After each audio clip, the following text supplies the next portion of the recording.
live 1 hour to repent for all my sins. In the past, all the bad I did. How I base my life on negative.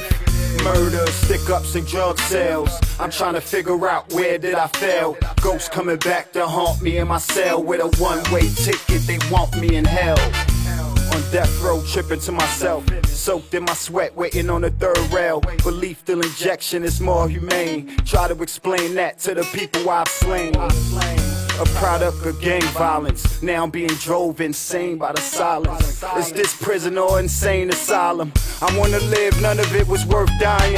I apologize to my daughter. A casualty of the streets, I got caught up. Say I'm the definition of a nigga. Staring at the judge when he said death with a mean grudge. Now I'm feeling resentment. Asking the Lord, is it too late to repent when I drop to my knees? Wish my last meal.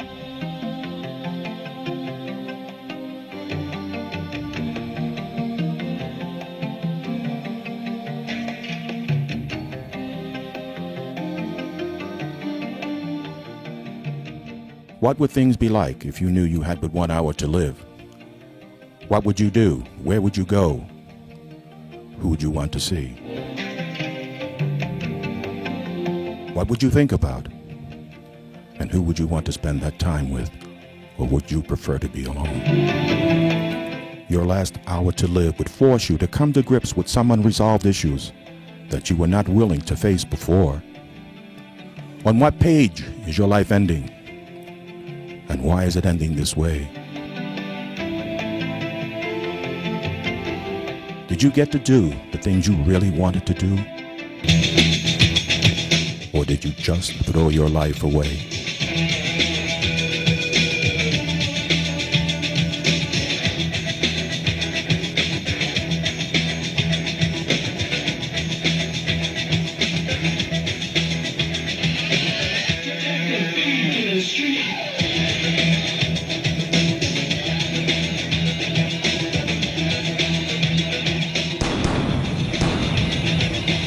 What could you have done differently with your family, your children, with your friends in the community? What's waiting for you on the other side of death? Or is that something you would prefer not to think about? You see, most people don't have the luxury of knowing they're living their final hour on earth. You see, death comes unexpectedly and by surprise, prohibiting them from getting their lives in order in preparation for that final moment.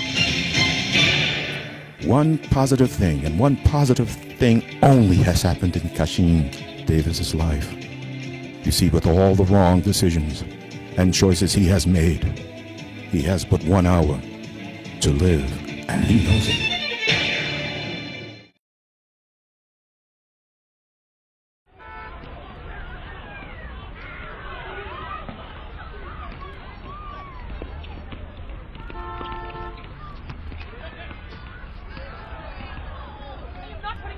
Putting up with what? I can't talk to people? I am out of here.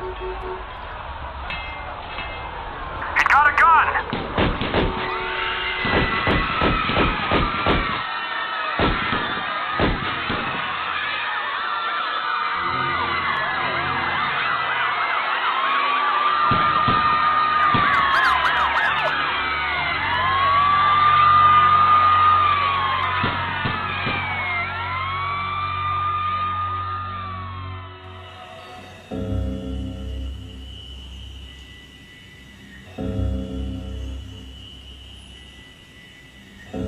Killing, murder. See, that's my world. It's the life that I grew up in. My neighborhood and everything that's in it has made me what I am today.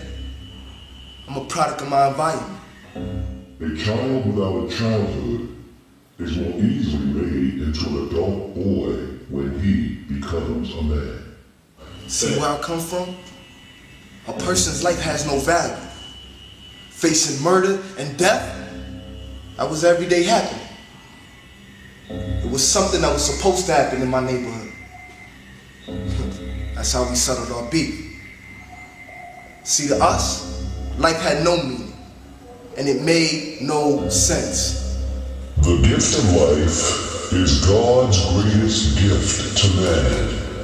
It is a sacred trust, not to be taken by another. You cannot take someone else's life without taking your own. This is a law of the universe. You will reap what you sow. Kayshawn Davis, 21, is now on death row for the murders of Jason Miller, 20, Tisha Franklin, 19, and Crystal X, last name unknown, all from New York City. The bodies were found on the same day, all with gunshot wounds to the head and body. Many people in the community are shocked by these recent tragic events.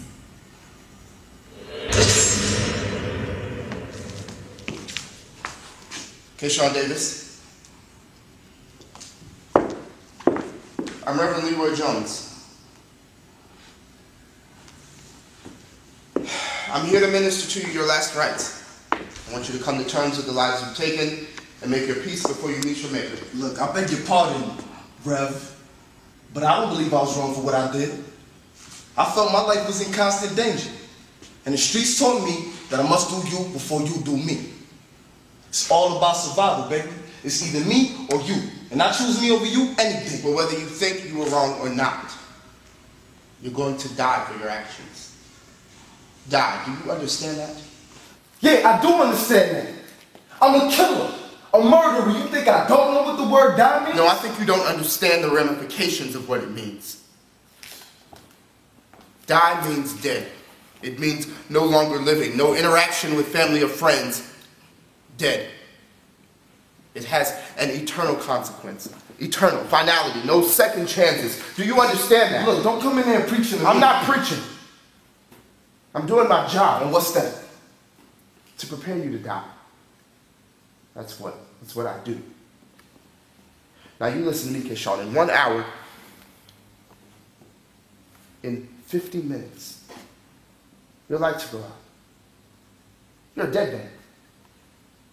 Now I know what that means to me as a minister, but what does it mean to you? I don't know what that means. And I ain't all that anxious to find out. Well, you don't have much of a choice. You have 49 more minutes before your heart stops beating, and then you must face the consequences for the decisions you've made.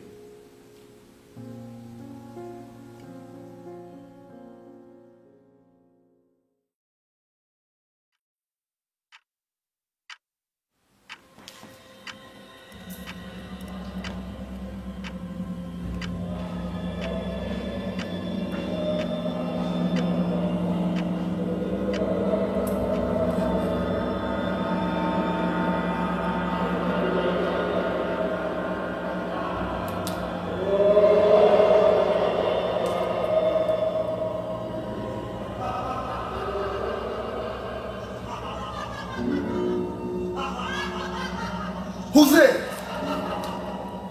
Who is that? You asked me who's there? Who is it? Not know who we are? Is it that easy to forget? Why me, Kayshawn? Yeah. I want to know why me. Who is this? We played ball together, remember? You were the best in the neighborhood. On your way to the NBA. We were friends growing up. Jason? That's right. It's me, Jason. But I thought... You thought I was dead? You are dead! But I'm alive, man.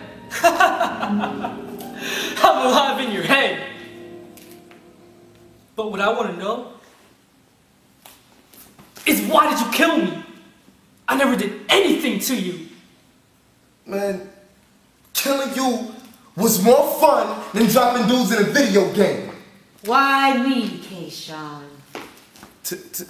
Tisha? Is that you? Oh, so my voice is Still in your head, huh? Interesting. So tell me, why me? Why did you kill me? Why not you? Everybody's gotta die sometime. Might as well get it over with. But you liked me. I did. Once upon a time. Why'd you kill me? Didn't you care? Care? Why should I care? Nobody cared about me. Why should I care about you?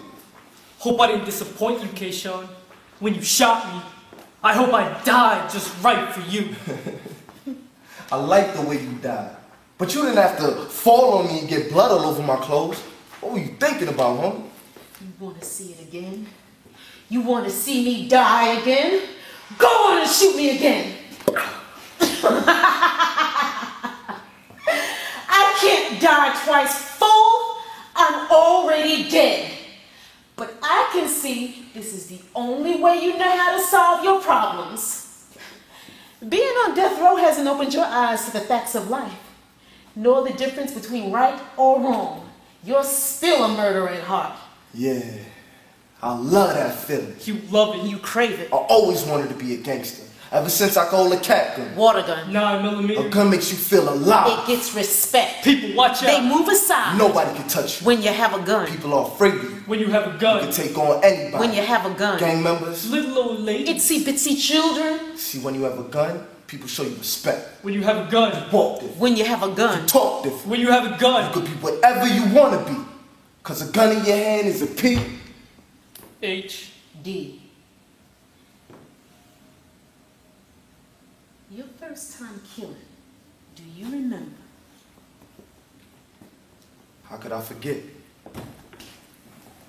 You were with your big brother on 5th and Johnson at 8 o'clock at night on January 4th, 2000.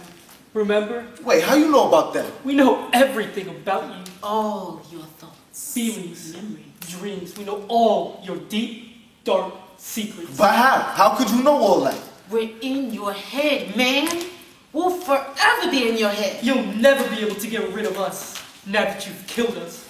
We are forever in your head. We know all about you. Alright. Well, if you know so much, tell me one thing my brother said to me the night before the killing. He said, this is your day to prove yourself a man. Don't take a shot unless you know it's sure. Do it quick, do it clean. This is crazy. I never told anyone about that. We know everything about you, Kayshawn. Everything! Yeah, you were both on a mission that day. Your big brother to make sure you qualify to be in the gang. And you to prove you have the guts to be a gang member. Alright. So then what happened, huh?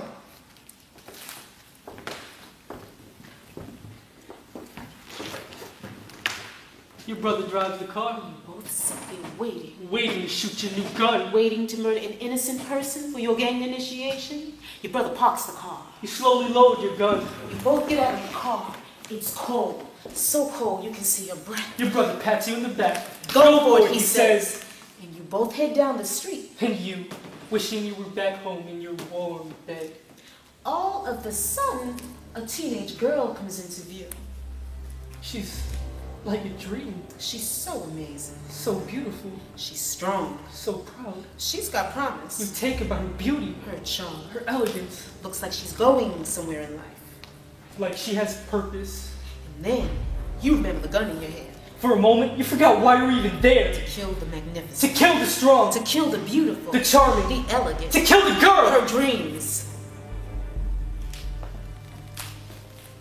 The time has come. Time to be a man. But deep down inside, you don't know if you can even pull that trigger. But you must go home a man by the end of the day. Or stay a little boy who plays video games for the rest of your life. The girl sees me from a distance with gun in hand and freezes. I feel my heartbeat. I raise my gun, but I can't find the girl in the range. Because your hand is shaking. You hold your breath. The moment of truth has come. But this girl is too beautiful to kill. Too strong. Too proud. Too magnificent. And so, you make your face a mask. A mask that hides your face. A face that hides the pain. A pain that eats your A heart. heart nobody knows. You pull the trigger. Nothing happens. You pull it again. Nothing happens. The girl turns and runs. You take aim. Bang! First shot misses. You take aim again. Bam! Second shot misses. You get down on one knee. The target is so beautiful. So magnificent, but the girl has got to die. So I can be a man. Has to bleed. Has to fall. Has to So die. I can be a man. The girl goes down. Look at you, Keyshawn. You don't want to face what you've done, do you? You try to leave the scene as fast as you can. But we won't let you. Look, Keyshawn. Look into her eyes. Tell me, what do you see? Innocence? Goodness? Possibility? She's dying, Keyshawn.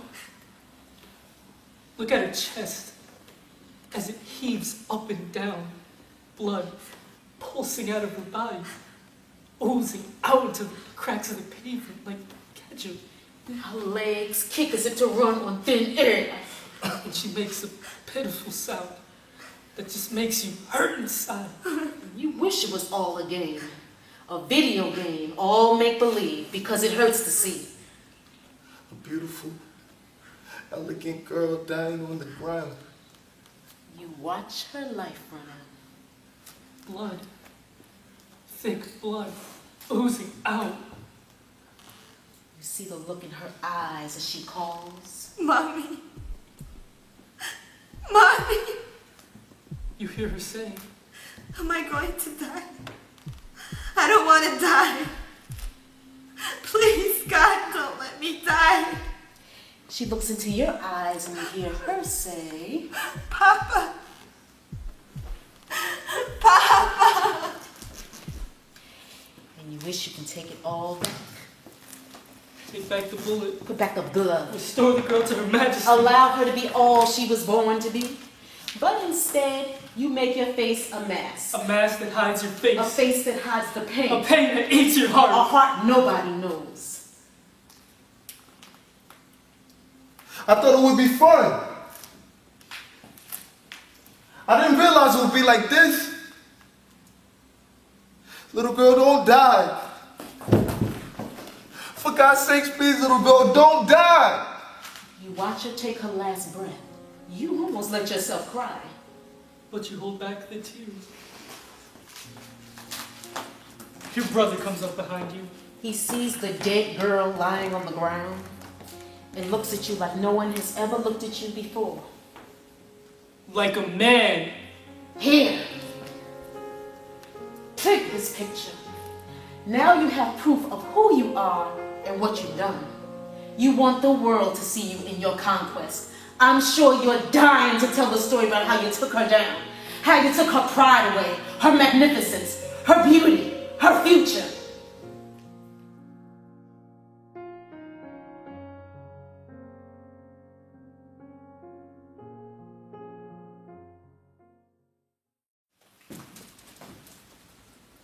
I see you're in deep thought. I'll come back to you. Hold on, wait, don't leave. I don't want you to leave. Earlier you said you didn't need me. No, listen, I don't have much time left, and I've been doing some serious thinking. Thinking about what? About what I've done. About what I've done. The people and the families I've destroyed. And why? It doesn't make sense to me. Look, you're a minister. Maybe you can help me sort some of this stuff out. Stuff like what, Keyshawn? Be more specific. My life, man. My life. Why am I the way I am? My head's just so messed up. What do you mean messed up? I mean, what went wrong with me to end up in here? In a place like this, something must have went wrong. Yeah, you made bad choices. I mean, I know that, but why? I never understood why I did what I did. It was as if some force greater than me took over my mind. I wanted to see blood. I wanted to kill. And I got such a rush when I read about it in the newspaper the next day. Got a rush. Yeah. I caught up in the hype. Well, that is a good observation. I mean, most people don't search inside themselves for the answers, but I think you already know the answers. But I don't. Think about it, Keyshawn. Maybe I did it for my people. Your people? You mean your friends? Yeah. Maybe I did it for them. They understood me. They accepted me for who I was. They showed me so much love and respect. I needed that, man. Needed that so much. So their approval meant everything to you. It meant so much. I I was willing to kill for. That's no reason to take somebody else's life, Keyshawn. That doesn't make sense to me. I mean, it doesn't make sense to me either, but nothing makes sense in the neighborhood where I grew up. You find yourself doing stupid stuff and you don't even know why. And now? You did it for your friends, and where are they now? They're in the free world. And look at you. Here, on death row, looking death in the face. Look, I know, okay? I know, but we live and we learn, right? Looks like your learning has come too late. You have 20 more minutes before your heart stops beating. Why should learning lessons mean anything to me at this point? Because when lessons are learned, it brings closure. And with closure comes peace. Therefore, you continue to search inside yourself for the answers. Now tell me what it was like for you growing up. I was a good kid growing up. Well, at least I thought it was at first. I grew up just like everybody else. I used to laugh, play ball with my friends in the park, but then bad things started to happen. But I couldn't read the signs. There were signs? Yeah, but I couldn't see them. Couldn't see them or chose to ignore them? Look, even if they were there, it's not like I knew what I was looking at. It's not like I just woke up one day and decided I wanted to be a murderer. Okay, think about the signs, Keyshawn. The signs that led to your decision to kill. When did they start? I believe it started when I was a kid. With your father? Yeah, my father. What about him? I looked up to my father. I had so much love and respect for him. He meant everything to me, but he didn't even know it. What happened to him? He got killed in a drug deal going bad when I was 8. The cops set him up and shot him. I hated my father for dying on me. Hurt real bad. And at the same time, my brother got locked up. I think he was 15 then. I'm sure that affected you. Of course it affected me. My father dead, my brother in jail. I was angry inside, but I didn't know why. I didn't know why, man. I lashed out at everybody. Everybody was the target of my anger. I didn't trust nobody. Could those have been the signs? Yeah, but I didn't read the signs. And your mother? What about her? Your relationship with her, what was it like? I mean, after my father got killed, my mother got a new boyfriend. He was abusive, not to me, but to her. Used to beat her up all the time. And he even got her started on that stuff, man, and after that, she didn't even care to live anymore. You understand? She didn't even care to live anymore. And me? Couldn't even stand to look at me. Said I reminded her of my father and that I would grow up to be just like him. How did that make you feel? Come on, man, what is this? Keyshawn, you're the one that wanted to talk. And listen, if I were you, I would get everything out now, because where you're going, nobody will even care to listen. Now tell me how it made you feel when your mother treated you that way. Made me bitter. I hated her for not loving me the way she loved the other kids. And I took it out on everybody. And yeah, I disrespected my mother. I didn't like the way she was treating me. Clean up your room and take the garbage out. She treated me like dirt. You're just like your no-good father. Perhaps those weren't the right things to say. But you had to know that your mother wanted what was best for you. She made me go to school. I didn't want to go. I hated school. You had to know that school was important to you. It was hard. It was boring.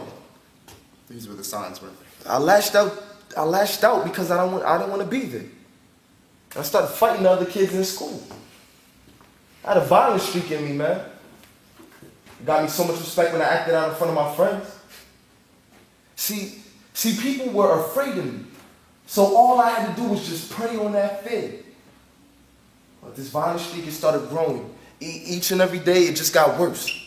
I just wanted to hurt somebody, and everybody knew. So this preying on other people's fear, what, it made you feel important? It took the focus off of me and my shortcomings. It made me feel powerful. For the first time, I didn't feel like the dirt my mother said I was. And now that you're here, you still feel so important, so powerful? I feel as stupid as that question is. And if you must know the truth, I got caught up in the hype and I didn't think it could happen to me. It wasn't supposed to happen. So it was progressive. Yeah, it was progressive. The anger, the bitterness, the rage, these were all the signs that led up to your decision to take someone else's life. Yeah, but nobody read the signs. Nobody paid attention. Not the teachers, not the counselors. And when it came to the attention of the police, it was too late. Sean, don't blame other people for the thing you did. All of society shares some of the blame. Everything around me helped put me here on death row. All right. But you remember this. You pulled that trigger. Not them, you did it. Therefore, you must be the one to face the consequences. You will reap what you sow.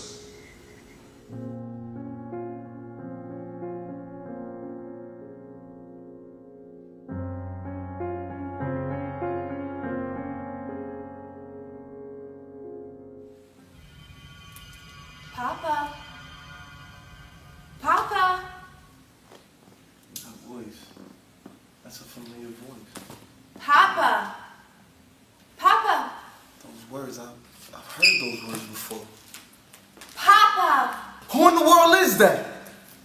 Identify yourself. Who are you to show up in my cell in my final hour uninvited? There's something you need to know before you die. And what's that? The truth. You must know the truth. Who are you? And what do you know about the truth? My name is Crystal. Crystal? Crystal who? I don't know you. You don't know me, but you've met me. Wait, I don't know you, but I've met you. Now I'm really confused. Confused? Let me unconfuse you. I'm your daughter, and that's the truth I've come to deliver. Daughter? Look, I'm sorry, but I don't have a daughter. You're right, but that's only part of the story. Let me refresh your memory, and let the truth be told.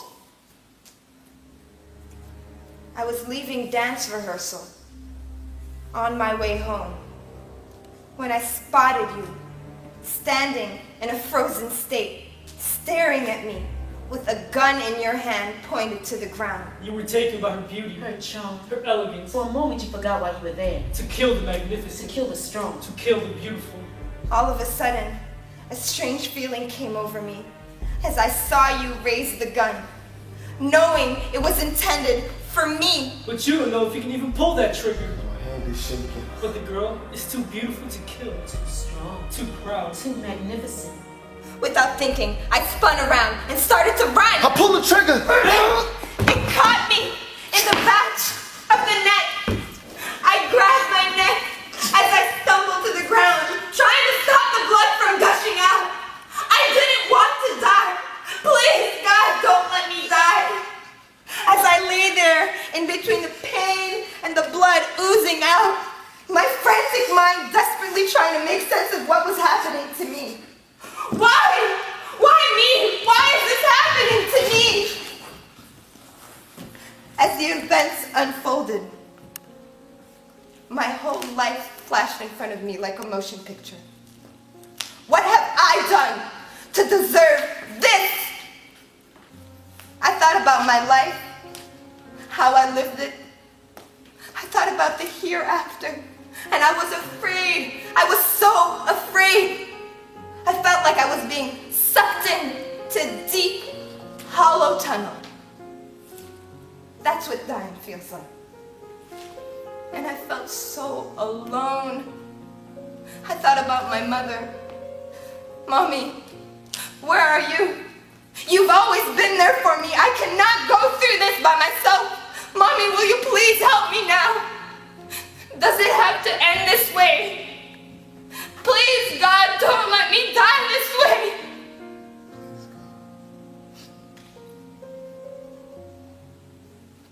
My body started getting cold as the blood poured out of my body onto the ground, and there was no way to stop it. And then I saw you standing over me.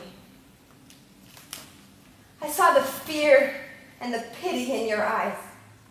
I saw you fight back the tears, wishing that you could take it all back. Put back the bullet. Put back the blood. Restore the girl to her majesty. Allow her to be all that she was meant to be. But it was too late, Papa. It was too late. And that's the truth I've come to tell you. I'm your daughter. You killed your daughter that day. Look, I told you I don't have a daughter. You're right. You don't have a daughter because I'm the daughter you never had. I was supposed to be your future. What do you mean? That bullet that you used to kill them killed me. Your future died when they died. I don't understand. With that bullet, you took away their lives. And when you took away their dreams and their future possibilities, you took away your own as well. And now you're a living dead man with nothing but these four walls to wake up to. You're a living dead man. You'll never drive a car. Never sleep in a nice, comfortable bed. Never feel safe. Never enjoy your family. Never hang out with your friends. Never be at funerals when your people die. Okay, Sean, you've been searching for answers, but the center of your dilemma is this. No one has ever told you this, but let the truth be told. There has been a curse on our family for the past 2 generations, and that's why there's so much drama around us. A curse? Yes, and for the past 2 generations, our family has seen nothing but crime, poverty, sexual promiscuity, drug addiction, domestic violence, child abuse, criminal activities, thugs in and out of jail. Our family has been plagued with one problem after another. So that's what that is. Yes. And the reason I was supposed to be born, my mission on earth, was to break the generational curse. That's what I was supposed to do. I didn't know. I was on my way to earth to overcome the negative cycle, turn things around, so that our grandchildren and our great-grandchildren could grow up to be respectable and productive citizens. But you deprived me of my divine assignment. Look, don't tell me that. Oh, part of me gets angry. So now my dreams and my goals have been put on hold. I won't get to laugh, cry, feel hurt, or shame. I got broke like a promise for just being honest. And now my memory is tarnished by your pain. Daddy, what's my name? Did you ever need me? Was the decision easy? No bike riding, no kite flying, no hide and seek, no kisses on my cheek, no tight hugs when life's pressures get to me. I don't blame anybody. I won't have anybody. And you don't need my forgiveness. Only God can judge us. Only God can judge us.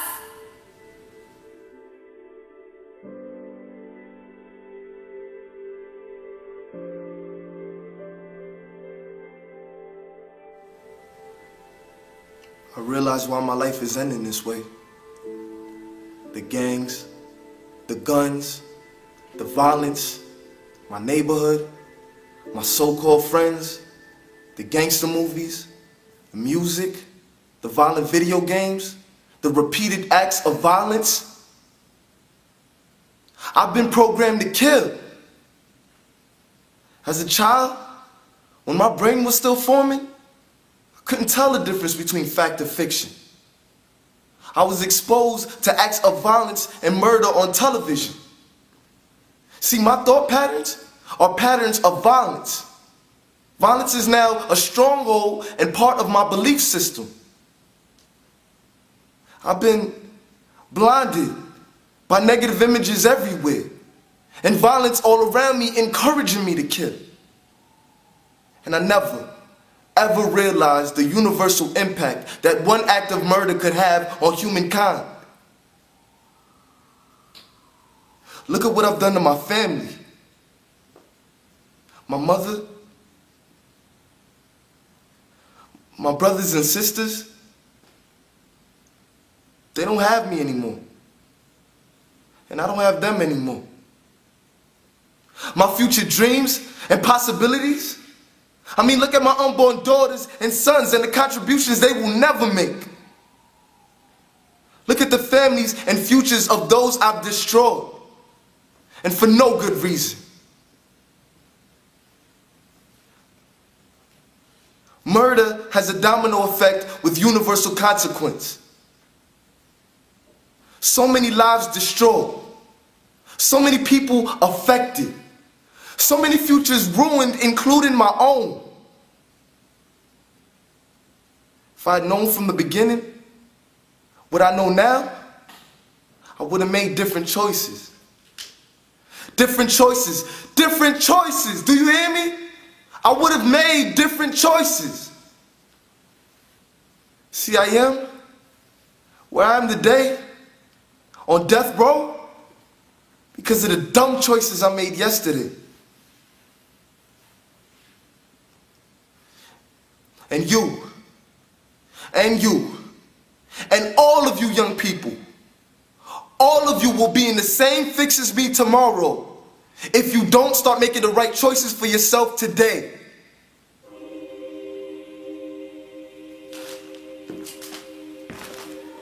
Hey, Sean Davis.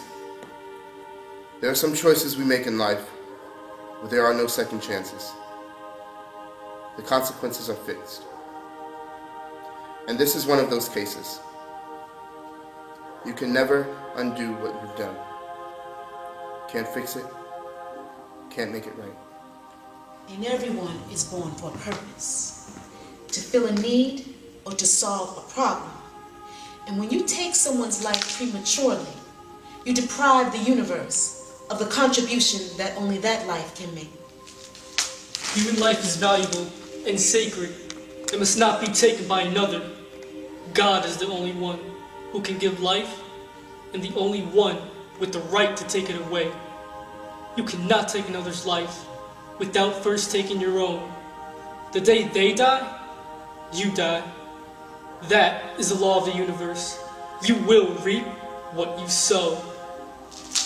With that gun, you also destroyed your family's future possibilities of redemption. And so now your family will go into the next generation under the same curse of crime, poverty, and bloodshed.